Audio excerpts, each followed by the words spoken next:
Daniel chapter 2, our lives tend to be a whole load of crises, if that's how you want to look at it. You lose the car key, you sprain your ankle, your child does, or your wife does, or whatever. This crisis, that crisis, that crisis. Well, don't be dominated by crises. Don't live in a crisis mentality. That is not the way of peace in Jesus. Here in Daniel 2, you have an example of a real crisis where Daniel is one of the wise men in Babylon. The king has a dream, can't remember it, and says, "Come on, wise men, tell me what I dreamt, interpret it. If you don't, going to kill you. Can't do it? Right, going to kill the lot of you." That includes you, Daniel. And Daniel says, "Look, just give me time, and I'll pray to my God." And he does that. And he gets the answer. There was not a minute to be lost. If it were me, I would have got the answer. Thanks, God. Go running off to the king, barge into the king, say, "Yeah, I've got the answer. All right, don't kill us." But his response is very different, very different.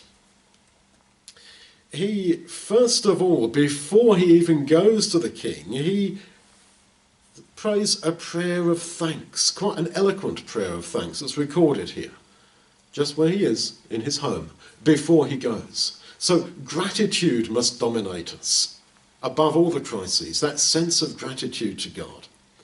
And then he rushes to the king, and the king says to him, "Well, Daniel, yeah, can you explain it to me?"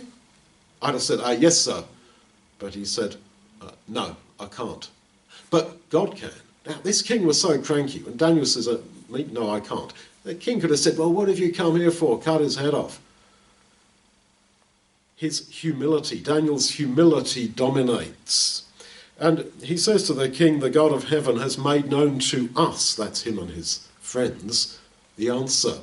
So his basic sense of gratitude and his basic sense of humility dominate. They come to the fore in the midst of an undoubted life-threatening crisis. So in the midst of your crises, this is the way of peace, to be dominated by a deep sense of your own humility, your own dependence upon God, and a deep sense of gratitude to him for what he has already done for us, above all in the Lord Jesus.